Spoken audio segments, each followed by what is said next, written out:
Well, good day, good day, good day. All right, guys, you got to give me a second. I'm over here squirming around, trying to get myself situated. Getting myself situated. It's so funny. Whenever I start a live, I think, oh, it's quiet. Now, watch. As soon as I get going, the neighbor's dogs will probably start barking. Well, good Sunday morning to all of you. Good day, good day. I am running a little bit late.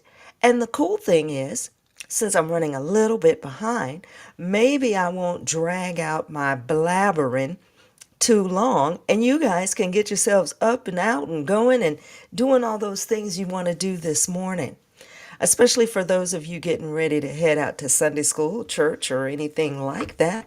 So I don't want to keep you, but I hope I entertain you until you are at your destination. So, good morning, ladies and gentlemen. Welcome to another moment or two with All for Success. Here at All for Success, let me let you know this is a Sussex friendly space. If that's not why you're here, bye bye. But if you're here and you like to enjoy looking at life through the viewpoint of parents, of adult children, and their perspective on how these things are playing out in the media spaces and just in general, talking about the world. This is the place for you. So come on in, get your coffee ready. I've had my coffee this morning, but I think I'm going to go back for a second cup and sit down and enjoy if that's what you want to do. Of course, if you are more inclined, like I said, parents of adult children, understand that puts us in an age range where we need to also be thinking about joints and muscles. If you instead want to be out walking or exercising, get up and get out and get it in, right? So that you can work those bones and muscles, get yourself exercised. Okay, side note, I have noticed that one of my key problems is my posture. I remember when I was a young girl, I had an aunt, and this aunt was Aunt Sarah. And Aunt Sarah was the aunt that was known for all things beautification.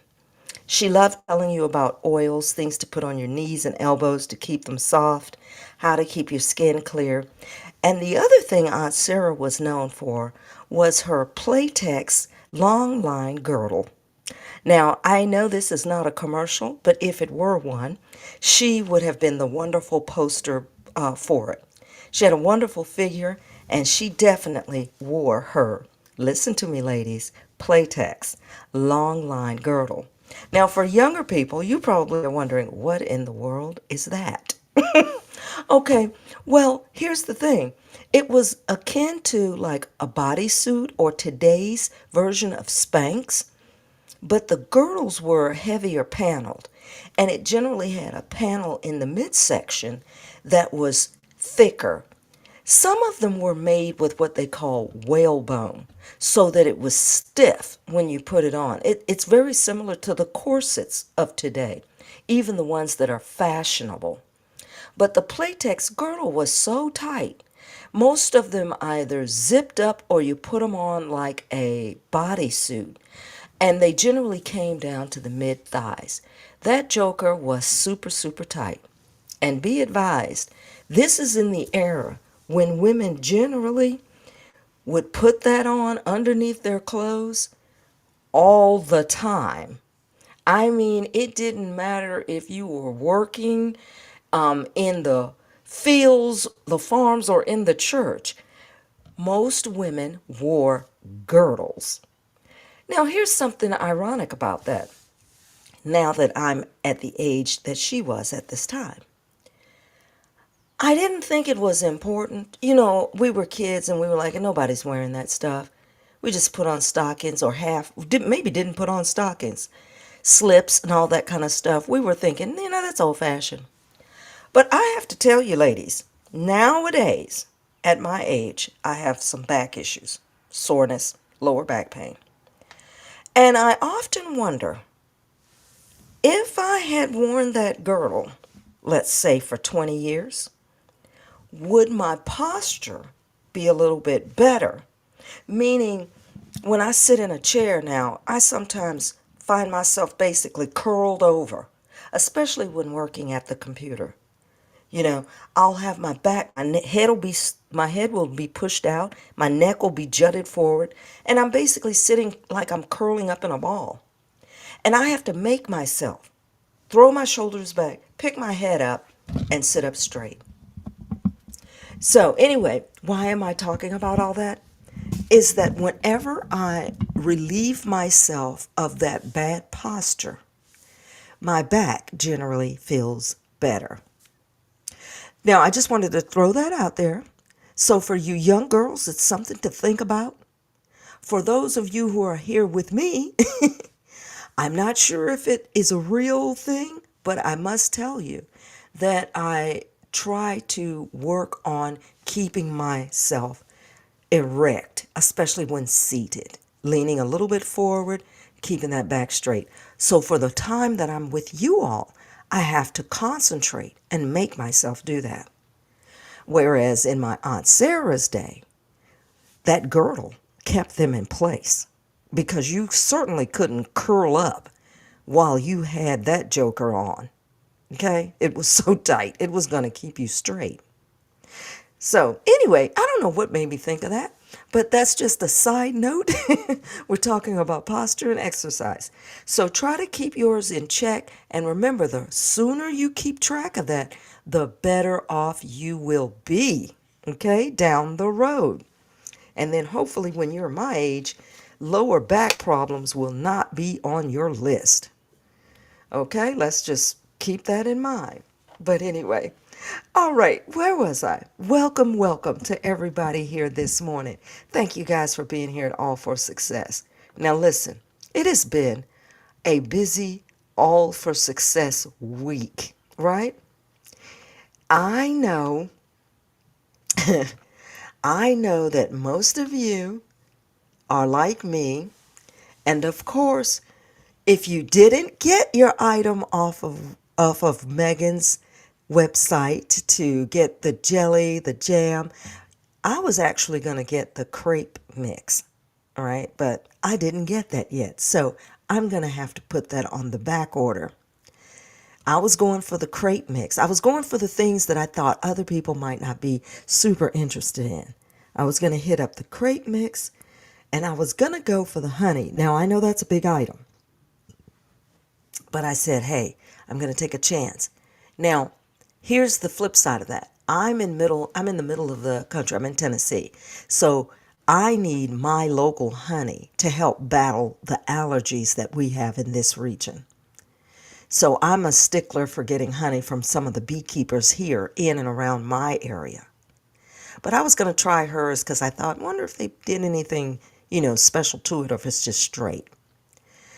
Couldn't get anything. Why? Because her site sold out. So my theory is either it's great marketing and we only had, let's say, up to 2 or 3 million of each items. I wonder what the count was for the amount of items that were in stock ready to go. So either it's great marketing that they sold out, or they didn't think they were going to sell as much as they were selling. Now, here's also a part of the issue. Here's something that could be going on as well, which happens a lot with fashion. If you have big end or high end buyers, people who are extremely, extremely wealthy, they will buy things in bulk, which can sell out an actual website, although they are purchasing it in bulk so that they can turn it over somewhere else. Now, everyone said this was basically U.S. sales, so I don't think that might be the case in this particular arena.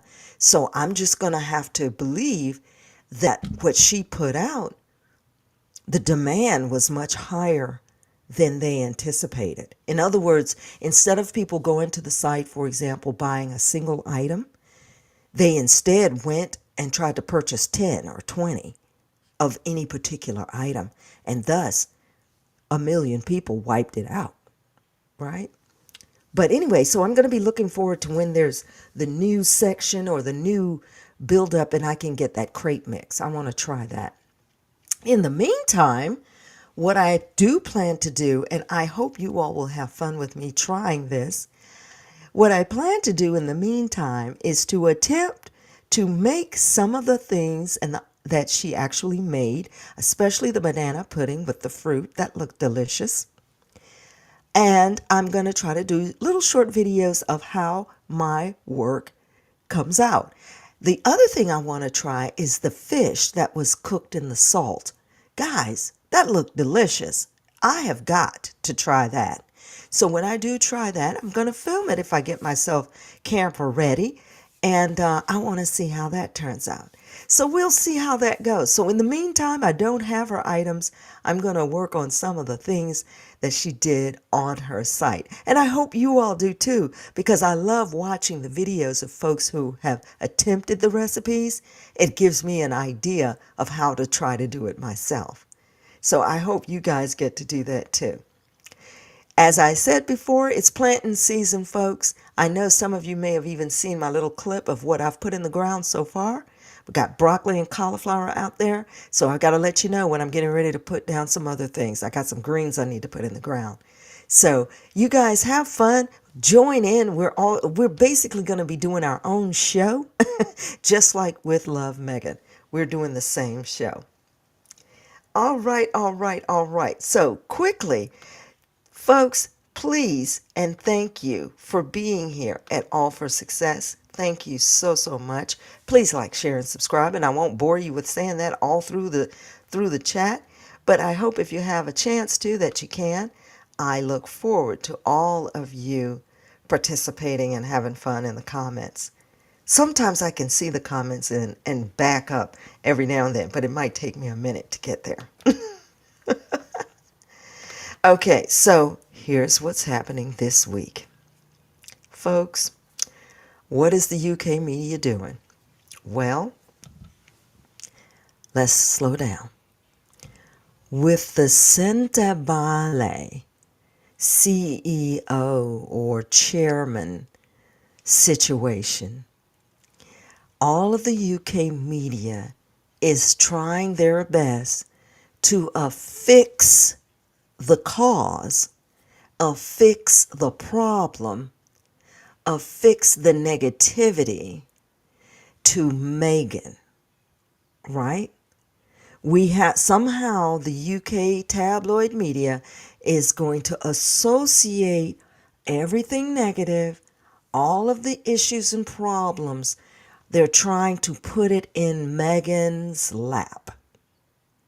And why are they doing that? Well, because that wonderful, wonderful CEO who popped on the shows in UK tabloid media space gave her discussion of how it all began, their problems all began when Harry stepped away from the royal family.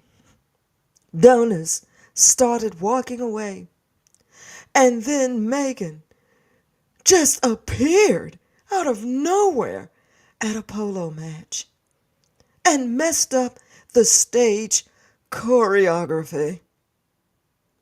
Okay, so that's what we're going to go with from the UK tabloid media.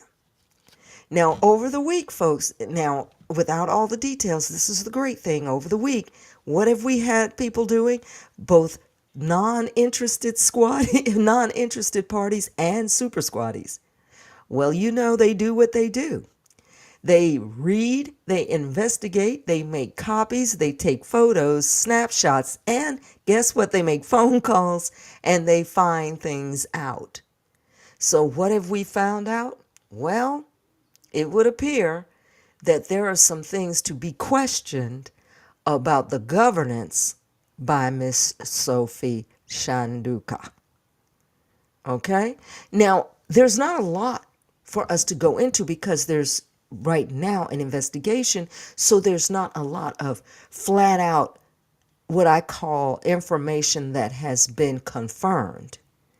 And for those who are jumping ahead, trying to say that something is going to fall one way or another, they may be too early in this particular battle. I'm going to assume, like many, that the reason the princes, Prince Harry and Prince Sieso, both stepped away from Centabale is so that the light can shine brightly on its actual governance. In other words, if she ran out that very night and found a royal family friendly person, and I think his first name is Ian, I don't remember his last name, if he was quickly available within a moment to step in as a trustee or board member, and he just happens to also be royal firm adjacent, right? To hop out on the UK tabloid media with her, to hold her up as if she is actually making real complaints, right? I think it is very telling, and I believe this is going to draw more negative attention on the royal family than they had hoped. Because what they were doing, I am certain, was creating discourse in the background, right? So I want to circle over to that, and I put this out. I say this in conversation with people often. There are entities out there that their sole purpose is to make sure that other people are in conflict, right? And we, as individuals operating in our individual spaces, but these things may, as individuals, work together. For example, I like doing this YouTube channel. It's Pro Sussex in their space. Well, there are hundreds of channels that do that, right? Hundreds of different people doing that. It doesn't mean specifically that I am on the phone with every single person saying, okay, well, here's what we're going to talk about today. Or here's who we're going to, we're not doing that. Like, oh, well, we like this person today. We're going to talk about that person tomorrow.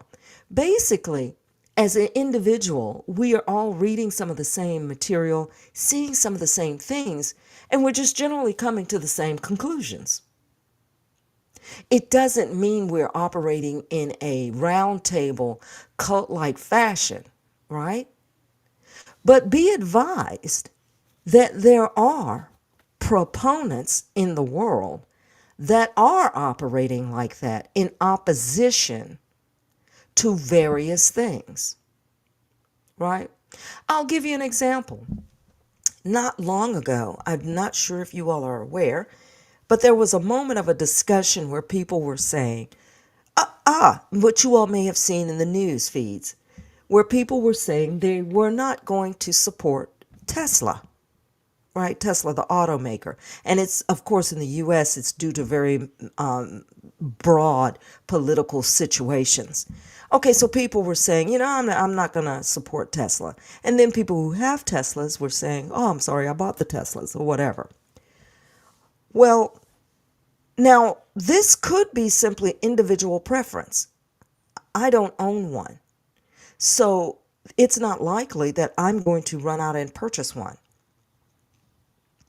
But in a way, the fact that people were saying they had a negative impression of Tesla due to how their owner is operating, it has become a situation where someone wants to say that if you are negative about this particular car manufacturer and its owner, that you are such a bad person. Basically, you should be arrested for what you're saying, right? You should be handled by, let's say, law enforcement or a governmental entity because of what you are saying about a specific automaker. Now you really have to think about that, right?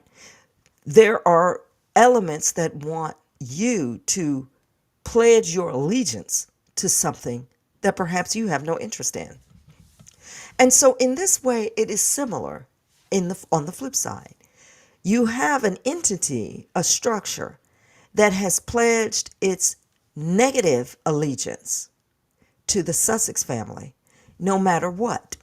It doesn't matter what the situation may be. It doesn't matter how the situation arises. They have pledged allegiance to making it negative no matter what. And that is what they do. So these type of elements are in all kinds of social media platforms. They are in so many media type platforms, and their entire intent is to come into those spaces or perhaps comment in those spaces in a way that they can sow distraction and discord. Correct? It's like a person who jumps in your feed and you may be talking about, I don't know, anything, chocolate. And somehow they jump in your feed and throw out a statement that will create controversy about the chocolate in your feed. You have to be very aware that these things are paid for, and many of these things are simply set up on purpose in order to tear apart a particular good movement, right? And that's what, of course, the Sussex family has been experiencing ever since they broke away from the royal family. No matter what they do, no matter how they do it, Meghan has become the object. And so therefore, no matter what she touches, no matter where she goes, no matter who she speaks with, they must be somehow denigrated for it. Now, here's the thing. It's not working well. The beauty of it is that it's not working well. And the reason that it's not working well is because we, the individuals, have decided as individuals, right, that we individually are going to keep up our own movement of positivity for the things that we agree with and that we see. So I encourage you all to continue doing that. And so back to Sophie Shanduka. She has made a deal, whether that is to deal with some past issues that she may have or some current issues that she may have, whether they be social or financial. She has made this deal to be the face of derision against Meghan, of course. Because if you're not talking about Meghan in the UK media, you're not making any money, right?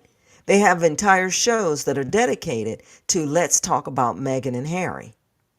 We're going to pretend we're talking about other things that other people are doing, but we're going to drop back over here to Harry and Meghan, because if we're not talking about Harry and Meghan, no one is paying us any money. And we're not making any money because no one is interested in what we're talking about. And I'm speaking a lot about several of the UK tabloid shows. They begin with something frivolous, no one's caring, no one's interested, but then they throw out their Harry and Meghan disdain, right? And thus they have a show. That's a show. And they truly should pay Meghan and Harry for that. Okay? So that's just the way they operate. It's truly sad. Now, where was I going with this? You guys, I got me all off sidetrack. But that's like the Sun here. This panel, they sat there and talked negatively about Meghan's show coming up on Netflix because they didn't realize they were speaking about something that was already a success. They were too late. They were too late to notice that it was already a success as they sat there trying to say that it was a failure. Okay. And they looked ridiculous. So what we're going to do is watch the back and forth of the UK media. And right now, Meghan is simply doing what she's going to be doing. She was making banana pudding in the kitchen for her mom. And this time it was her real kitchen, right? So maybe they'll find something else to be upset about, right? Because before it was, well, she's not even in her real kitchen. Just anything they could come up with to have a problem with. So she's erased that, right? Now here's the banana pudding in her real kitchen, okay, with her real mom. So they've got to jump back over here, again, with Netflix is making a mistake. Oh, why is Netflix interested? Well, Netflix bets on a lot of things. They put money behind a lot of things. Some things that do great and some things that don't. Because Netflix is a business. It's what they do. And if she feels that she can work with someone who is not going to be a traitor to her cause, then Megan is going to work with them. Right? If they're not going to be out in the media next week saying awful things about Megan, then, that's work she can do. And I am 100% behind her in that endeavor. So we're going to watch them do that. Now, with Shanduka again in the background, we're going to have to sit and wait to see what the outcome is going to be, plus what the manipulated outcome will be. Because there are going to be forces that are going to try to keep this squarely on Harry's shoulders. They're going to try to make it as bad as possible with Harry at the center. And so this charity head actually had accused him of harassment, and she said he was the one, Sussex, became toxic to the brand. And he is actually the one that was actually putting in so much of the money, so much of the funding, and his friends, who, to each of his friends, $500,000 is like chump change. Plus, when it's a charity, they get it back, basically.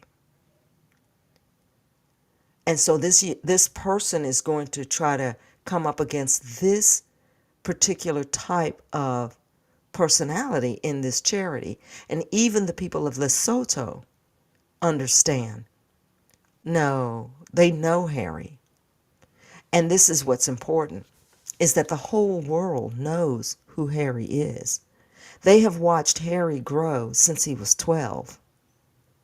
They know his antics as a teenager.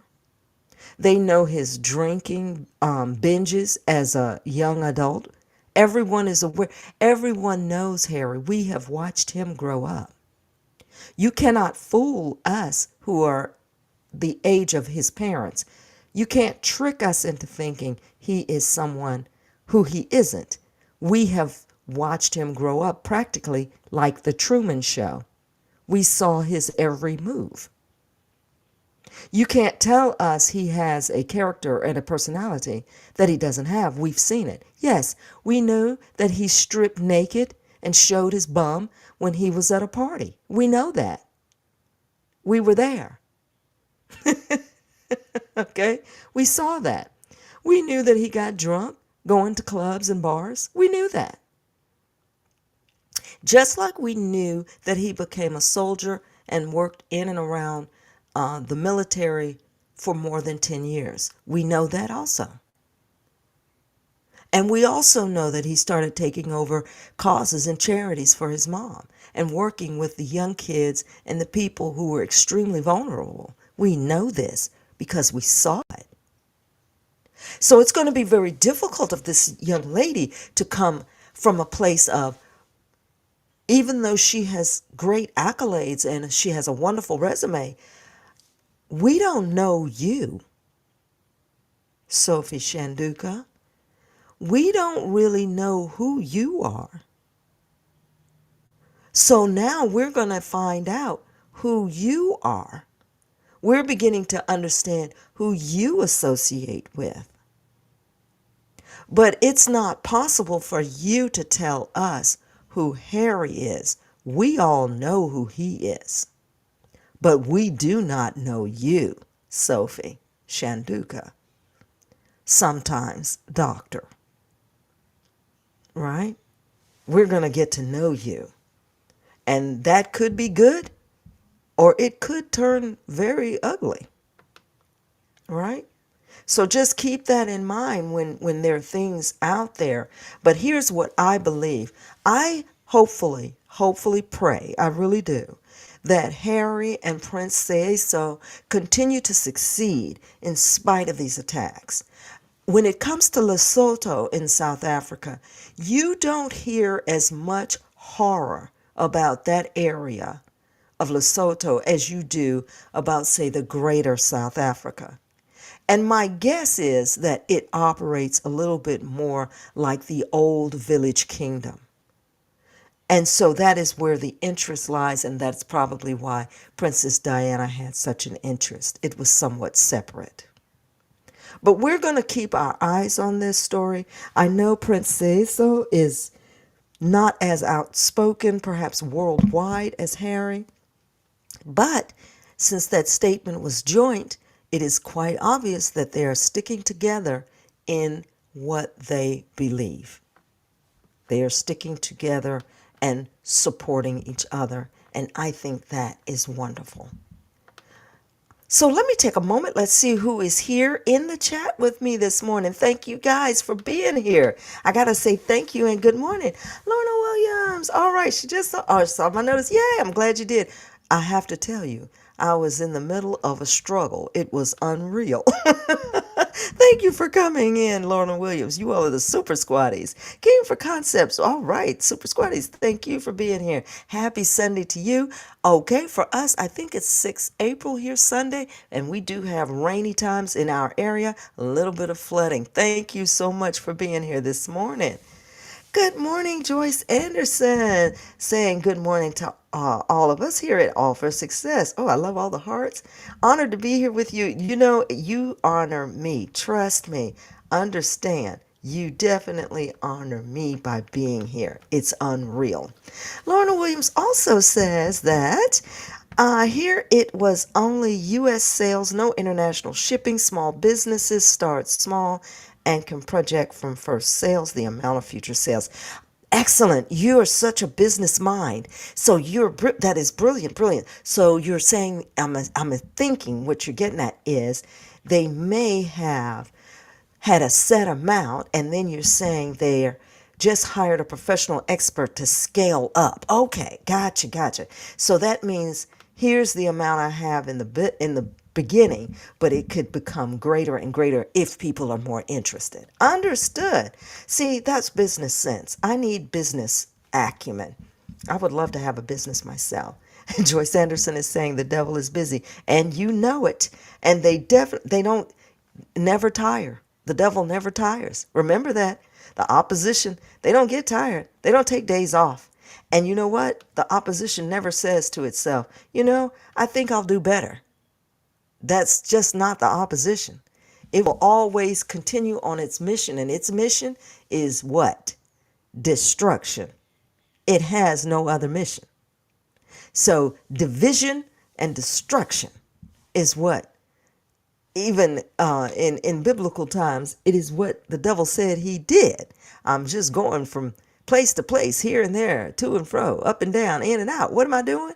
Seeing who I can destroy. That's what he was doing, right? So we're going to keep that in mind because that is the mission. So we have to pray in spite of adversary, in spite of attacks. Pray and continue to move forward. And even again, as individuals, don't believe some of the negative and distracting hype that is trying to cause division. Because if someone slips into my comment section in an attempt to create a division between me and, say, listeners, I already know you have a different mission. And that begins to let me know who you are and what the source is. And so that is unknowingly, unwittingly, I'm going to say, I don't know. Sophie Shanduka has fallen into that place. She has slipped out here in the UK media space. And what is she attempting to do? To sow division and destruction between Sentabali, which is a noble charity, and the people who support it and support Harry. So if she can peel off the people who support Harry and people who support the charity, mission accomplished. sentimentally destroyed, right? And that is why in these particular events, even if they have to step away for a moment, I'm going to hopefully see them build back better. Because sometimes after these type of vicious attacks, if you weather it, you might be able to come back in a sort. Because when it comes to like corporate takeovers, you've seen them happen in the past. Things like one of my favorite stores was Sears. And of course, people talked about the bookstores, Borders. These giant, monstrous firms, they gobble up these stores, break them apart so they can take all the money and run. We see that happening even here in our structure in the United States. Someone is reaching into all different kinds of areas and departments that touch many, many people, breaking things down, ripping things apart in order to take all the money out, to get as much money out of that as they can. It's the same process. So as an individual, we have to see it, be ready for it, and do our best to fight against it. So I'm going to keep my mind and eyes and ears open for perhaps what Prince Cieso and Prince Harry may have to say in the future. But now, folks, before we get ready to move on, I have to come in as if I'm doing a breaking news story, even though I know you've heard it, but I'm only going to just mention it in passing because I know all the super squatty channels are going to be going into this in depth. It has been put out in the public arena that your wonderful older brother, Prince William in this case, from the family of the royal family, it appears that there is rumor out there that this prince has gone around seeking attorneys that handle divorce matters. And he happens to have acquired the assistance or the retainership of the divorce attorneys that actually worked for his mother, Princess Diana. Now, we don't know what this all means. We're standing by. But I want to throw this out like a breaking news moment.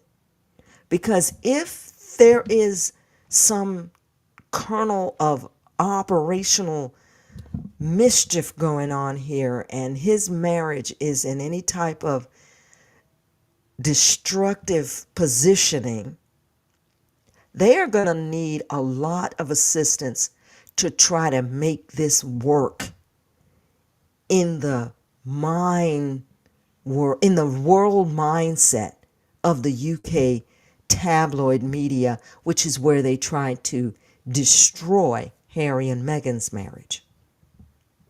Right? Because what you're going to have is yet another royal divorce, if that is the case. Especially when all the glory and the praise has been heaped upon how much the Princess Catherine is supposed to be held in such high regard against Meghan. So they're going to be struggling in this field. How are they going to handle this? I do not know. But it is going to be fascinating to watch. Even if they just hired these folks just to discuss how to move assets, if that's all they're talking about, it's still going to present problematic discussions. So, folks, we want to definitely stay in that space. Keep your eyes on that space because something is brewing. I don't know what it is, but there have been a number of squad watchers, right, and royal firm watchers that have noted that this particular situation of Prince William hiring divorce attorneys is on the stove. It's cooking. So we're going to see what that yields. And this, in fact, may also be another background story to why his meddling and involvement in all things Prince Harry could be a distraction from him maintaining his own marriage and his family life with his wife and kids. Because if he is solely focused on the destruction of the Sussex family, when he should be paying attention to his family, right? That is a major problem. And I have no doubt that could be the problem. And we'll see what this is doing in his world. Because if there's anything that Catherine intended to be in this world, it is Queen of England. Okay? Don't y'all forget that. That has been her intention for a good while. All right. All right, folks. Thank you all again for being here. I think I have kept you long enough with my ramblings and my stream of consciousness. So I want you all to think about all those things. Put those things in your cap. We're going to basically stay tuned for how this stuff plays out. And then I'm going to show you some fun videos if I ever get my cooking up, and we're going to try some of Megan's recipes. But here's something I wanted to point to. I always do a scripture or two if something comes to mind, and I always want to tell you guys what this is not a cult. Yes, it's not a cult. I'm not recruiting you to become anything in particular, okay? If you like church and you like Bible readings, then jump in there and read a little bit more, maybe background from where I'm coming from in a particular scripture. But here's the fun start. I think did I get this backwards? I don't know.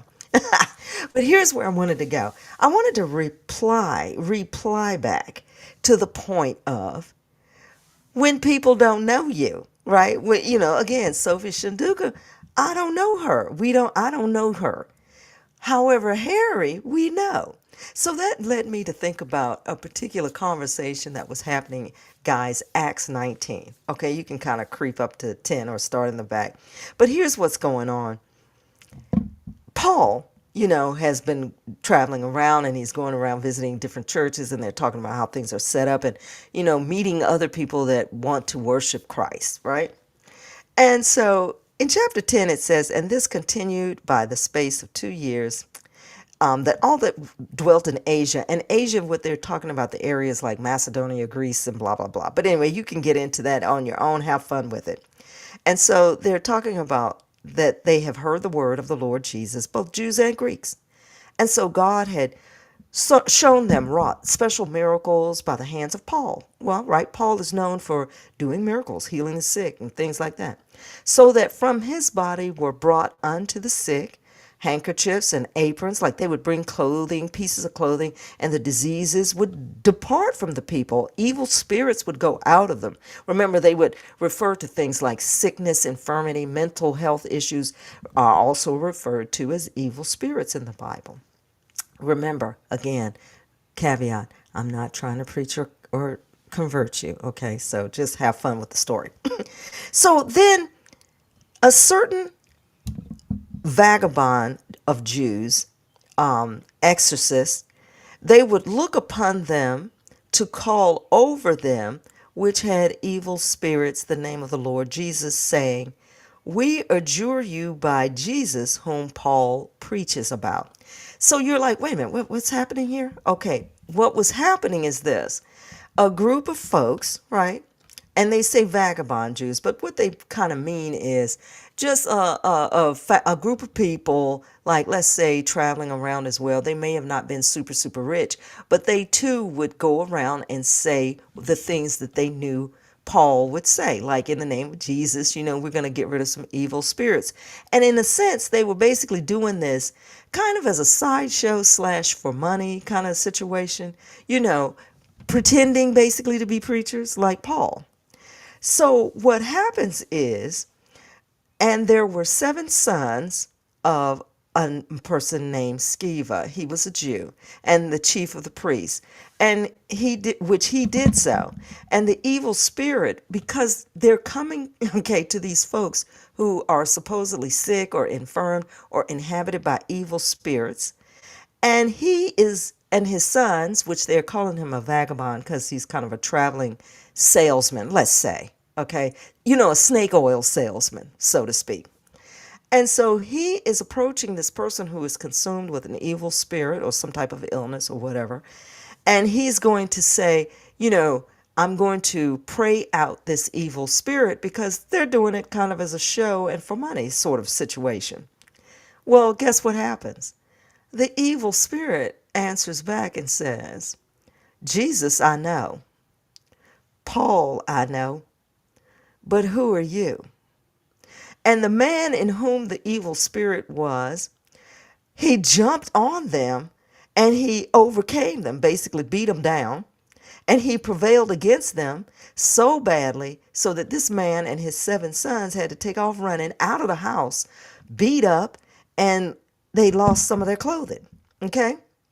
So the situation is that this was known to all Jews and Greeks that were also dwelling in Ephesus, and they became afraid because they said, in the name of the Lord Jesus was magnified, because even the sick individual is saying, I know Jesus and I know Paul, but I don't have any idea who you are. And you call yourself coming here to pray over me. And, not likely. And so a fight broke out. So what they found is that many of the people in this area, they were practicing curious arts, and they had books that they were writing and things they were giving lectures on, pretending to release spirits, even selling things to what I would call uphold some of the other type of gods and goddesses. They were making different types of things out of silver. And so they figured, you know what, we need to get rid of all of this mess and get rid of all of this junk, because this evil spirit basically overcame this person for real, who was basically like, I don't want to say pretending, but thinking that he was more of a savior than he actually was. So I just wanted to point that story out because I have always found it kind of humorous in the fact that even the spirit, which was considered an evil spirit, said, I know Jesus and I know Paul, but who are you? And that is exactly how I am reacting to this story from Dr. Sofa Shanduka. We know Harry. We know Prince Asa. We've known them for 20 some years. But who we don't know, we do not know you. So, folks, I want you to think about that. Think on that for a minute. Like you say, have fun with it. And I want to tell you guys, I'm going to clap my hands. I always give you guys a crowd of applause. And thank you all for being here. Don't forget to like, share, and subscribe. Hopefully, we'll get our cooking and planting on.